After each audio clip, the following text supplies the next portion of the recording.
The focus of the event was Susan Werner, a fabulous singer-songwriter with lots and lots of skills as a musician. And I really like her music a lot because she chooses themes. She comes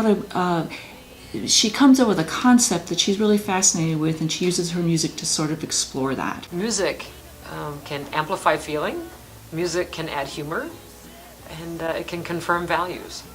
And I've been honored to be asked to be part of this because it means that people here care about these things and value these things, and that they're happy to see these things reflected in music. It means they feel intensely about it. If you bother to have a musician in, it means you feel intensely about it. And again, I'm glad they asked me. Shape of the land of the state of Iowa, the greenest corner of God's green earth. Jess and I went to a festival. We saw Susan Werner, and we knew that sustainable farming was her topic that she was passionate about. And when we booked her, we actually looked for a grant to be able to bring her in so that we could make this more than a concert, so that we could add the farm-to-table dinner and the farmer panel. She had produced this CD called Hayseed several years ago, and it was all about farming in the United States.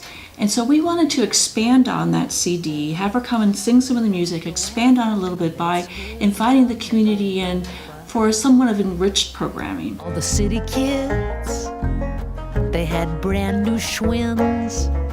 Ours had rusty tires held together with pliers and some cotter pins.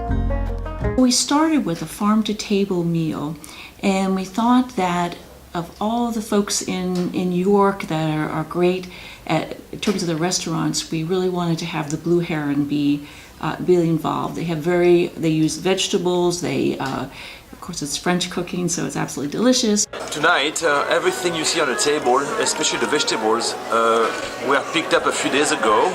The ratatouille has the local onions, zucchini, eggplant, peppers, tomatoes. And all the herbs come from my garden.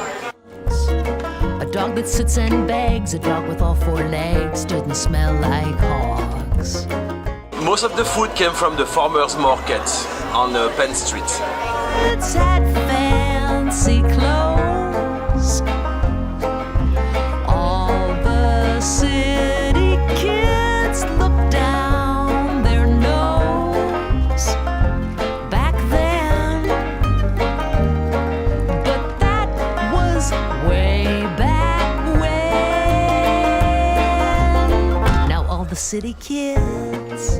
And during that dinner, we had Susan come and talk about her CD and also a documentary that she had done for PBS Special, during which she went to different farms and grange halls and she performed her music. People talk about American agriculture, and well, those are two big words, right? The first thing is American.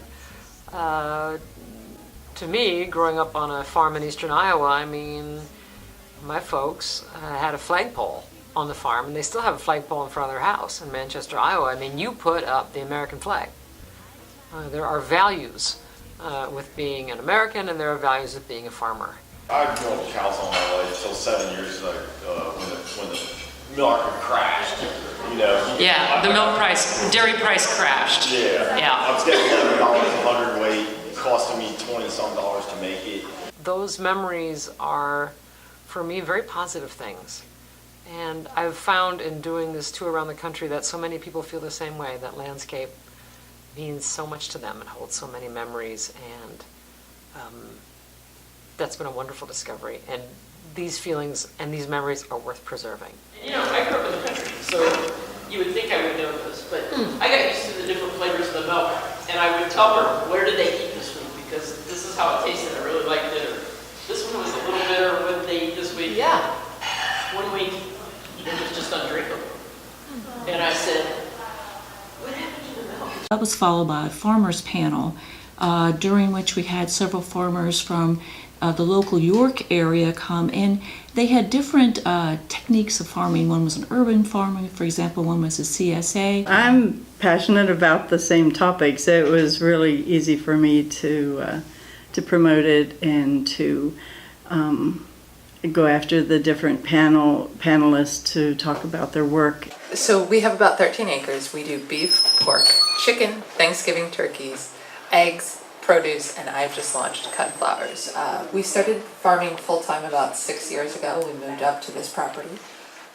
We started many years ago, 15, about doing just the eggs, and everybody loved it. Everybody then loved the chicken that we added on. Everybody loved the beef that we added on. The leased land that we had at that point, we wanted to do pork. Some owners said yes, some said no, and we said it's about time for us to go get our own farm. I loved the fact that we had an urban farmer talking about teaching people in the city to grow their own food. We are working under a cooperation agreement with the Housing Authority that has allowed us to farm the land and given us a commitment to let us be there at least 3 years.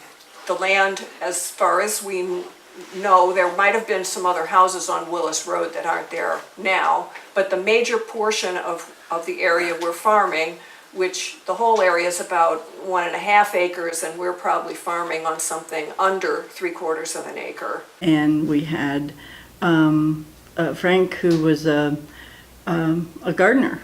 He said, "I'm not a farmer, I'm just a gardener," but he was doing this bio-intensive garden, and he shared everything that he learned about trying to do that. One of the things I didn't encounter or didn't anticipate was in that garden area, at about the 12-inch depth, there's a layer of shale, which required that I actually take an axe or a mattock and drill down there. So being crazy and like motivated as I am, I actually stuck with it. It's nice to say that you like sustainable farming, but it's a lot of work to make it happen. It seems to me there's two tracks in agriculture. One is to produce as much volume as possible, to optimize output, right? And there will always be that. I mean, to create as much corn and soybeans as possible in any given year. And then there's quality and a smaller output, but high quality, really highly controlled quality. And that's, I think, what more consumers are looking for in terms of their food and what goes on their plate.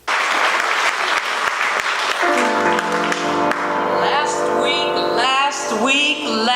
week I asked my father what he needed from the store. This is my favorite part. This is why I'm in Susquehanna Folk. There's a lot of folk artists who are topical singers, and this is one way that they can get their message out there. So when Susan Werner wanted to share her message about sustainable farming, I just thought, okay, we just have to put all the pieces together and we can make it a really, really great program. And after that was the concert. And during that, she sang maybe 5 or 6 songs from that CD. She referenced back to the farmers panel. So it made a very complete meal of being able to taste the food, be able to hear about the food, and then be able to sing along with her as she sang about farming in the United States. Hey, hey, ho, ho. Mom and Dad, how could they know? Ho, ho, hey, hey. A lot of people think of folk music as something from the past. And a lot of traditional music actually talks about cultures and people that lived in the past. But we feel that folk music could also be very relevant to what people are experiencing today. And we know there's a lot of interest by a lot of people in what they eat. And there's been a growing interest in trying to eat food that's really healthy for you and also food that's grown locally. He says, listen to me, Houston, I can kind of see the buke. Music really brings a community together. And that's really what we're about in the Susquehanna Folk Music Society. We're bringing people together to share ideas, to share a common experience. And so in this case, I think that people were able to think about our culture in maybe a different way. Just from the stories that she told while she was singing and the stories that we heard from farmers during the panel, and from people's experiences, we just felt that we looked at the concept from all different angles. So we were first able to bring them together by the music, and then we were able to do some exploring together. Thank you for coming together as a community for tonight's event. I learned so much about York tonight. I didn't know you dug down and you got shale 24 inches down. Boom. And then I didn't know that right below that is the natural gas. That's just 24 inches down. That's amazing.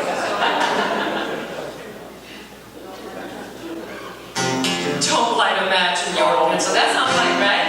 That sounds like a fun song. Don't light a match in your Pennsylvania. If you don't light a match